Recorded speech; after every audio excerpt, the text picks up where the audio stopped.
સતત કમોસમી વરસાદથી ધોરાજી પંથકના ખેડૂતોને પણ મોટું નુકસાન. મગફળી સોયાબીનનો પાક બરબાદ થઈ જતા ખેડૂતો મુશ્કેલીમાં મુકાઈ ગયા.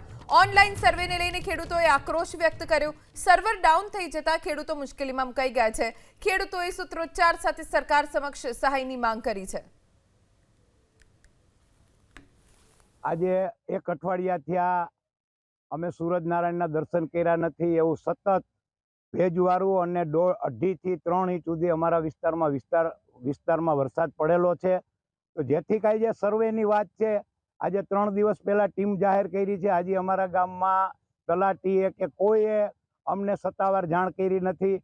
અને એ કરતાં આ વખતે એક નવું આમાં બન્યું છે કે મોબાઈલથી એપ્લિકેશનથી અપલોડ કરવાનું. હવે 50% ખેડૂતોને તો ખબર નથી પડતી કે અપલોડ શું, ને જ્યારે કાંઈ અપલોડ કરવા જાય છે, જ્યારે થોડાક સમજુ ખેડૂત કરવા જાય ત્યારે સર્વર ડાઉન આવે છે. ને એ કાંઈ આખા ગુજરાતને જો ડાઉનલોડ કરવાનું થાય કાંઈ થતું નથી.